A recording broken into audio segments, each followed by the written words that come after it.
An interesting start to the day. Yesterday the Irish got kicked out of the Euros, and for those of you who know me, I'm a big soccer fan. And the second thing is I just recorded probably a 10-minute video, which I thought was very good. And I realized that my little gadget here, my little button, was actually turned off. So technology and me don't really kind of jive that well, but here we go again. I'll try and keep it shorter this time, but I don't script any of my videos, by the way. I don't have any notes or anything else of that, so that's kind of sometimes why they feel a little bit random. But I put a lot of thought into different things that I want to talk about. Obviously I've been watching the Euros, and one of the things I noticed, and you can't kind of not notice it, is the kind of the key sponsors. To me it just started to dawn on me the disconnect in terms of the sponsorships that are in place. So the biggest food and beverage sponsors are Carlsberg, Coca-Cola and McDonald's. And I said to myself, okay, so if this was maybe a different type of arena, I could probably appreciate and understand that there might be a fit here. But I'm thinking about an organization that is here to promote a sport, to promote youth, to support and promote fitness and inspiring people, etc. And also regulating a sport that has the potential to really improve the quality of people's lives, whether it's in third world country or anywhere else for that matter. And irrespective of whether you like soccer or not, I think there's a great message in this. And I went on to the UEFA site and I found their values, their top values. And one of their top values is youth protection and education. Another one is unity and leadership, for example, etc., etc., respect, and they talk about fair play, etc. And I started to look at it. I said there's a disconnect here in terms of what this organization represent and essentially what they're doing on the ground. There's a disconnect.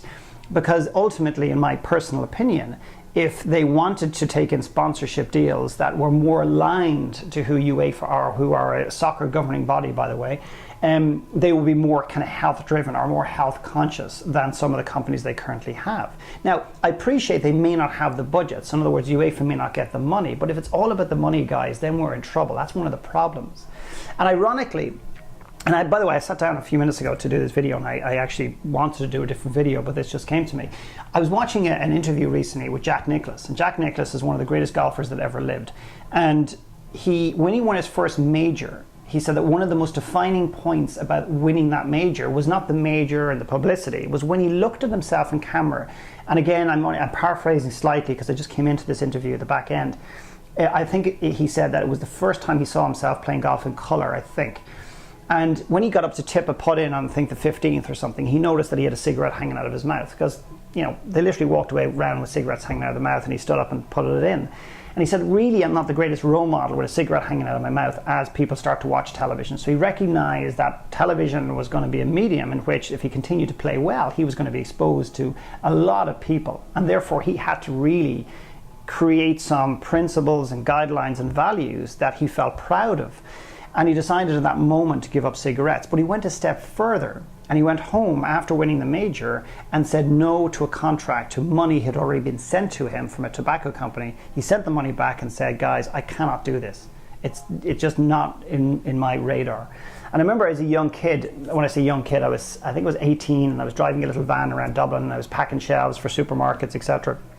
And I remember getting a phone call from a headhunter in the sales arena. And he said, we're going to offer you double your salary, and we're going to get you out of a kind of little van into a big saloon kind of car, like a Ford Sierra or something. And I was going to be the man. And this was huge for me. And he wouldn't tell me who the company was. And finally he said it was tobacco. And I remember, I'm not trying to pretend I was some awe-inspiring young man who was so full of values and consciousness and everything else. I just remember my dad bringing us up in a way that it was very evident that cigarettes were not going to play a part in our lives. But the point I'm making is that as a young guy, I don't remember being proud of myself. I probably actually, if I sit here now and consider it, I'm proud of what I did, is I turned down the opportunity because I just didn't believe in cigarettes.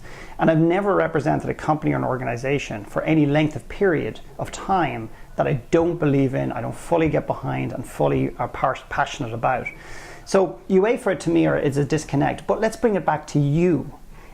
I'd like you to consider writing down your top 3 or 5 values. You may have done this before a million times, and then just look at them and honestly ask yourself, are you living by them? Because people always are constantly saying to me, oh yeah, health and fitness, one of my top values. Oh, my family, yeah, it's my second biggest value.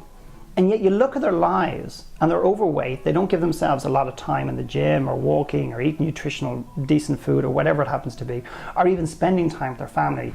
And there's a whole reason why they don't do that, which I'm not going to get into today. But I'd like you to really look at, because my view on values is stop telling me what your values are and show me what they are. Stop telling me what they are and show me. People who talk about their values all the time are the very ones that are hardly living by them. You don't need to talk and tell the world about your values. The world will see your values if you're truly, truly living them. And the reality is, if you don't recognize the truth, which is, yeah, they might be something you want to be a value. You might really desire to be this, for this to be a value in your list, your family or your health, whatever it happens to be, spirituality, etc. But if you can recognize that you're not living it, well, then you've got a place to start from. But if you're going around telling yourself, thinking that you are living it, well, then nothing's ever going to change. Because I'm a firm believer in never trusting your brain. Use it as a calculator, use it as a computer to check something out, but don't live there. I mean, it's like a bad neighborhood. You may need to drive through it, but you don't want to live there full time. And don't trust, don't rely on your brain to answer for your intuition, your guidance, your gut system. So that's my little rant. Maybe it's because Ireland got kicked out of the Euros. I'm not sure. I don't think so. It's something I feel passionately about. And if this is something that has given you value, all I ask is you continue to tune in and also share the videos if that's appropriate. Thank you.